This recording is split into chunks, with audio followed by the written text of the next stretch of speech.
Eu e o Sidney vamos conversar a partir de agora com o jornalista esportivo Júlio Gomes, justamente sobre a convocação da seleção brasileira. A Tite agora há pouco convocando os 26 nomes. Bem-vindo, Júlio. Obrigada pela sua participação aqui com a gente. Júlio Gomes, que está falando com a gente. Agora sim, queria saber qual que é a sua avaliação, Júlio. Quais foram as surpresas? O que você destaca dessa convocação de Tite? Tudo bem, Roberta? Tudo bem, Sidney? Boa tarde, obrigado pelo convite. É uma convocação que vai ser muito falada pela presença do Daniel Alves, né? Um jogador de 39 anos de idade. Ele tem mais título do que idade, né? Tem 42 títulos na carreira, o jogador mais vitorioso da história do futebol, mas é um cara que não está atuando, está treinando no Barcelona B. Então, tudo aquilo que o Tite falou sobre meritocracia, jogadores estarem bem fisicamente, etc, etc, tudo isso ficou um pouquinho pelo caminho com essa presença do Daniel Alves. A comissão técnica, nessa entrevista, que ainda está sendo dada lá na CBF, a comissão técnica alega que o Daniel Alves está tão bem fisicamente hoje quanto estava, por exemplo, no ano passado, quando defendeu a seleção brasileira nos Jogos Olímpicos de Tóquio e conquistou a medalha de ouro olímpica, né, com um grupo bem mais novo do que ele. Eles alegam que o Daniel Alves está bem fisicamente e a qualidade técnica dele é suficiente para a convocação. Mas a gente sabe que o que pega mesmo ali é ambiente, né? E a comissão técnica entende que a presença do Daniel Alves é muito importante, muito próximo do Neymar, muito próximo de outros jogadores, e eles querem ter um jogador experiente como o Daniel Alves na convocação. Fora o Daniel, a presença do Gabriel Martinelli, menino de 21 anos, do Arsenal. Muitos esperavam que o Roberto Firmino fosse convocado, jogador do Liverpool, que esteve na última Copa. O Martinelli está fazendo uma grande temporada com o Arsenal é líder na Inglaterra, é um jogador que havia atuado por pouco tempo com a camisa da seleção, tinha ido mal, inclusive, num amistoso mais recentemente, era um nome que estava um pouquinho fora do radar, do nosso, não do Tite.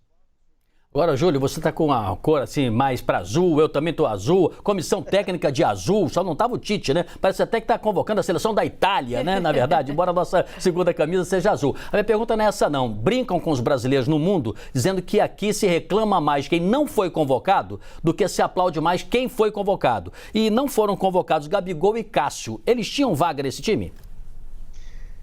O Gabigol, eu acho que teria, Sidney, na minha convocação, né, se o Júlio fosse o técnico, porque ele tem sido muito importante e acho que ele amadureceu bastante. Ele amadureceu mais que o Neymar, na minha opinião, e é algo que eu não via acontecendo com o Gabriel. Acabou que ele se transformou num jogador mais coletivo no Flamengo, Flamengo campeão da Libertadores, campeão da Copa do Brasil. Eu acho que teria espaço para o Gabriel. O Cássio é mais difícil. Nesse ciclo, se tinha uma certeza ali, ninguém erraria a lista dos 3 goleiros, né? Alisson, o Ederson e o Everton. Era muito óbvio que esses 3 seriam os convocados. O Cássio realmente teve um grande campeonato brasileiro com o Corinthians, fez uma temporada muito boa mesmo, mas acho que ele teve a chance dele lá de participar de uma Copa do Mundo em 2018. Aliás, são 9 jogadores que estiveram na convocação de 2018 e que estão agora novamente, considerando o Daniel Alves, que também estava lesionado em 2018, né, não pôde participar daquela Copa. Então são 10 jogadores com experiência de Copa e 16 novatos, né? Uma seleção que mescla bem veteranos e jogadores mais jovens. Sidney, o que tem sido bastante criticado, já batendo o olho nas redes sociais, o que alguns colegas meus têm dito, e eu concordo com a maioria deles, acho que é uma convocação um pouco desequilibrada em termos de posições mesmo. Como a FIFA permitiu a presença de 3 jogadores a mais na Copa do Catar, então são 26 os convocados, não 23 como a gente sempre se acostumou, o Tite acabou escolhendo levar 3 atacantes a mais. Então é uma seleção que tem 4 zagueiros convocados, que tem 4 volantes convocados e que tem 9 atacantes. Eu não consigo ver 9 atacantes jogando a Copa do Mundo. Sei lá, 5 ou 6 deles vão acabar entrando. E atacantes não são exatamente jogadores que tomam mais cartões, que ficam suspensos, né? Esses são os zagueiros, são os volantes. Eu, pessoalmente, achei uma convocação um pouquinho desequilibrada nesse sentido. Essa é a minha crítica. Você falou do Cássio, do Gabigol, mas eu levaria um outro tipo de jogador, o Gerson, talvez, esse Flamengo que está no Olympique de Marselha, algum jogador de meio de campo a mais. Talvez o Felipe Coutinho estivesse nessa lista. Foi anunciado ontem que ele está com uma lesão, o jogador do Aston Villa, e não foi convocado. Não sei se ele seria, ou se o Martinelli entrou aos 45 do segundo tempo no lugar do Coutinho. Sim, Júlio, você estava falando do Gabigol, mas também havia uma grande expectativa para a convocação de outros jogadores do Flamengo e foram, né? No caso de Everton Ribeiro, mas era uma convocação mais esperada, mais óbvia, até por causa da lesão, da ausência de Coutinho, e do Pedro também. Agora, com essa roupagem, né? Com esse cenário, esse desenho que a gente tem, quais seleções, olhando já para frente, serão mais perigosas para o nosso time do Brasil?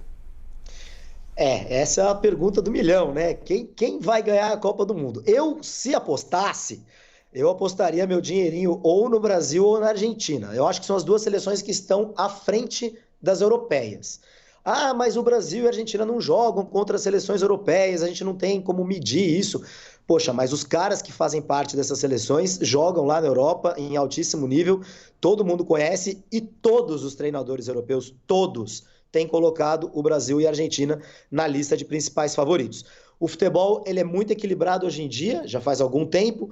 Realmente não é bobagem falar que qualquer um pode ganhar de qualquer um, ainda mais numa competição como a Copa do Mundo, de um jogo só, né? Oitavas de final, quarta, semifinal, é um jogo só. Na última a gente teve a Croácia chegando na Copa do Mundo e nada impede de uma outra Croácia, uma outra seleção europeia não tão badalada, chegar longe. Eu gosto muito da seleção de Portugal, mas não gosto muito do treinador. Acho que é uma seleção que não é explorada com a qualidade que ela tem. A Espanha e a Alemanha são seleções muito jovens. Uma delas pode ser adversária do Brasil nas quartas de final, que é onde o Brasil está emperrando. Seleções capazes de ganhar de qualquer um e de perder de qualquer um também. E a França, que é muito falada, é a atual campeã, é a seleção do Mbappé, do Benzema, que é o bola de ouro, né? O melhor jogador do mundo na atualidade. A França chega com muitos problemas. Jogadores cortados, jogadores lesionados, um grupo que não parece muito fechado, um Mbappé que está com a cabeça mais nele do que propriamente no clube dele, na seleção dele. Então, eu me surpreenderia, olhem só, se a França for campeã do mundo mais uma vez. Agora, todas essas seleções europeias, França, Portugal, Inglaterra, a própria Dinamarca, que fez uma boa Eurocopa no ano passado, a Bélgica, que já é um pouco veterana, mas ainda é uma seleção muito forte, todas elas podem ganhar do Brasil. Mas eu acho que o Brasil está acima de todas essas seleções europeias e eu coloco em pé de igualdade com a Argentina.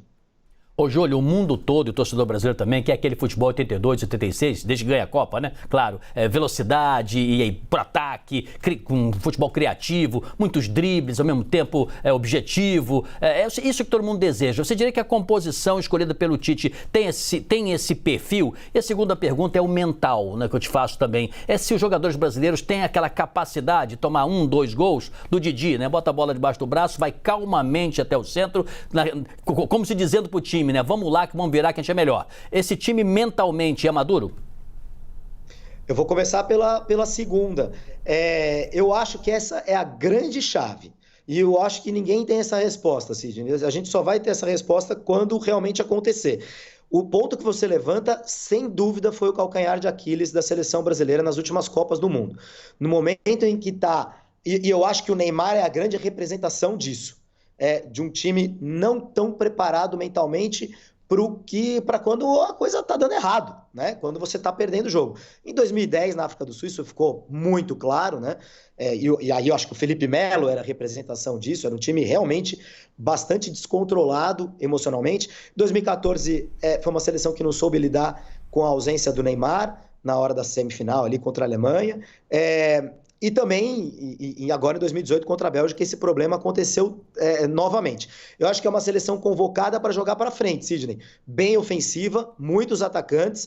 Se tiver perdendo, o Tite tem 1000 planos para atacar, para botar muita gente na frente. Se tiver ganhando, precisa aprender a segurar resultado. E essa é a dúvida que eu tenho como você. Júlio Gomes, a conversa já está deliciosa. Essa hora, né? 1h e 55, 56 minutos. Imagina a noite, né? Quando o assunto já maturar na cabeça dos brasileiros. Né? Muito obrigado por sua participação. Que bom que você, jornalista esportivo, trouxe aqui uma conversa do especialista conosco. Muito obrigado, viu? Tchau, um abraço. Tchau, Júlio. Obrigada.